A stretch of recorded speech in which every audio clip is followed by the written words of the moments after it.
Hello students, आप सबका एक बार फिर स्वागत है हमारे YouTube चैनल पर। स्टूडेंट्स, आज की इस वीडियो में हम डिस्कस करेंगे एक टॉपिक के बारे में जिसका नाम है एलर्जी।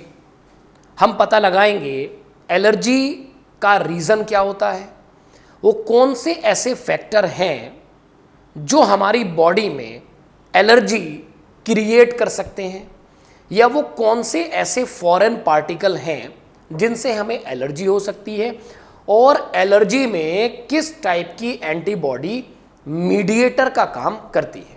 चलिएगा शुरू करते हैं।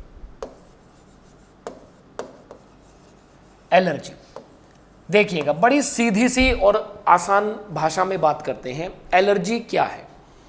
अगर हम नॉर्मली बात करें, एक फॉरेन एंटीजन या एक केमिकल अगर हमारी बॉडी के कांटेक्ट में आए या हमारी बॉडी के अंदर एंटर कर जाए, उस समय हमारी बॉडी जो हाइपर सेंसिटिविटी शो करती है, this is known as allergy. पहले एक लाइन की डेफिनेशन सिंपल नोट कर लेते हैं।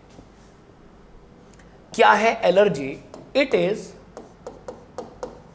हाइपर सेंसिटिविटी, हाइपर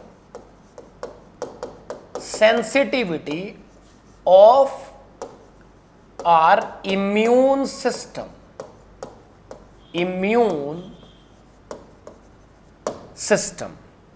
when कब entry of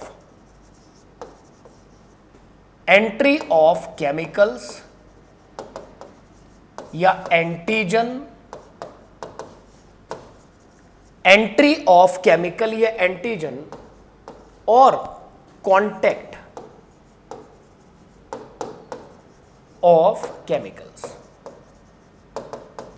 ऐसा नहीं है कि कोई केमिकल हमारी बॉडी में एंटर ही करेगा तभी हमें एलर्जी होगी। अगर कोई केमिकल हमारी बॉडी में एंटर करेगा या हमारी बॉडी के कांटेक्ट में आएगा तो हमें एलर्जी हो सकती है। देखिएगा स्टूडेंट्स, अगर हम एक बात करें, एक कमरा है, एक रूम है और हम उसमें एंटर करते हैं। एंटर करने के बाद सडनली हमें स्नीजिंग और कफिंग होने लगती है, तो शायद उस कमरे में प्रेजेंट डस्ट पार्टिकल्स के कारण हमारा इम्यून सिस्टम हाइपर एक्टिव हो गया है। इसी कंडीशन को एलर्जी कहा जाता है। और नॉर्मली जो केमिकल्स रेस्पॉन्सिबल हैं एलर्जी के लिए, उनको एलर्जेंस कहा जाता है। केमिकल्स या factors are responsible for allergy known as allergens, वो केमिकल एजेंट या वो फैक्टर्स जिनसे हमें एलर्जी होती है उसको नॉर्मली हम कह रहे हैं एलर्जेंस। अब जरा समझ लेते हैं एलर्जेंस क्या क्या हो सकते हैं। एलर्जेंस हो सकते हैं, डस्ट हो सकती है, स्मोक हो सकती है, पोलन ग्रेन हो सकती है, और एनिमल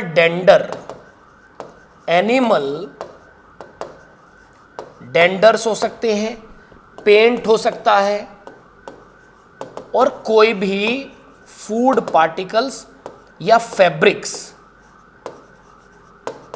जैसे कॉटन फैब्रिक्स वगैरह होते हैं। सम टाइम ऐसा है, मॉर्निंग में हम अपने घर से निकले और हमने देखा सड़क पर एक पर्सन झाड़ू लगा रहा है।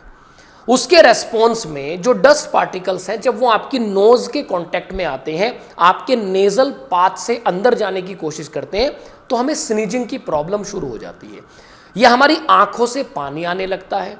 तो sneezing, running nose and watery eyes, आंखों से पानी निकलना, ये सब सिम्टम है एलर्जी के। जैसे हम स्मोक की बात करते हैं कि अगर एक पर्सन सिगरेट पी रहा है और हम उसके पास ही खड़े हैं तो हमें भी खांसी आने लगती है, वो भी एक एलर्जी है। पोलन ग्रेन की हम बात करते हैं, किसी फ्लावर के हम कांटेक्ट में चले गए और जैसे ही हमने फ्लावर को स्मेल करने की कोशिश की, हमारी नोज से एक्सेस म्यूकस का सिक्रीशन शुरू हो गया। This is known as allergy. दूसरा, एनिमल डेंडर क्या होते हैं? एनिमल डेंडर होते हैं जो उनकी बॉडी से कुछ डेड सेल्स की फॉर्म, या सम टाइम हम कह सकते हैं हमारे घर में मक्खी और मच्छर प्रेजेंट होते हैं, तो उनके टूटे फूटे विंग्स, उनके बॉडी के पार्ट्स, ये सब एनिमल डेंडर कहलाते हैं। उसके बाद पेंट से भी हमें एलर्जी होती है, फूड से भी हमें एलर्जी हो सकती है, और फैब्रिक्स, कॉटन फैब्रिक से भी हमें एलर्जी हो सकती है। सम टाइम हम एक कपड़ा खरीद कर लाए और हमने उसको बिना अच्छे से वॉश किए यूज कर लिया, तो लगातार हमारी स्किन पर इरिटेशन बनती रहती है, हम लगातार वहां पर खुजलाते रहते हैं, वो भी एक तरीके की एलर्जी है।